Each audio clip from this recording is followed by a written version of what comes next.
আসসালামু আলাইকুম। সংযুক্ত আরব আমিরাতে বসবাসরত আমার বাংলাদেশি ভাই ও বোনদের একটা মেসেজ দিতে চাই, স্পেশালি যারা দুবাইতে আছেন। আজকাল আমাদের কাছে একটা কেসেস আসতেছে, বিশেষ করে যাদের ট্রেড লাইসেন্স আছে দুবাইতে বা যাদের শপ আছে দুবাইতে।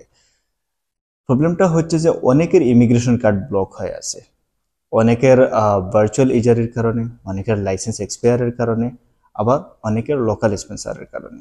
তো অনেকে হয়তো ওটার ধারণা করেন যাদের অফিস নাই বা যাদের অ্যাকচুয়ালি কোনো শপ নেই তাদের লাইসেন্সটাই ব্লক হয়ে যায়।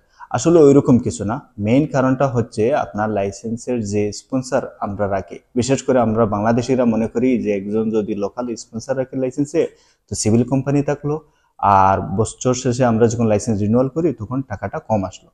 কিন্তু বর্তমানে যে সমস্যাটা দেখা দিতেছে যে আপনার লোকাল স্পন্সরের যখন মোর দেন 10 কোম্পানি এর আন্ডারে হয়ে যায়, তখন ইমিগ্রেশন থেকে অটোমেটিকলি ওই লোকালকে ব্লক দিয়ে দেয়। তো ওই লোকালের নামে যতটা লাইসেন্স থাকবে সবগুলোর ইমিগ্রেশন কার্ড অটোমেটিকলি ব্লক হয়ে যাবে। সো ব্লক হওয়ার ফলে আপনি আপনার বিজনেস রিলেটেড কোনো কাজই করতে পারবেন না, যেমন আপনার এমপ্লয়ি ভিসা রিনিউয়াল বলেন বা যে কোনো ধরনের government related card, immigration related, ওগুলো স্টাক হয়ে যায়।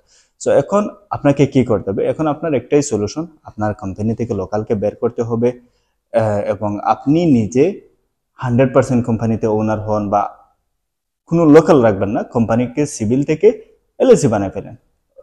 দেখা যাইতেছে যে বছরে 5 থেকে 6 হাজার এক্সট্রা আসতেছে, তারপরেও আপনার লাইসেন্সটি ভায়োলেটেড থাকলো না। বা অনেকের হয়তো অলরেডি ইমিগ্রেশন কার্ড ব্লক হয়ে আছে, কোনো সলিউশন পাইতেছেন না। আপনি এক কাজ করতে পারেন, আমাদের নাম্বারে যোগাযোগ করতে পারেন অথবা আমাদের অফিস ভিজিট করতে পারেন।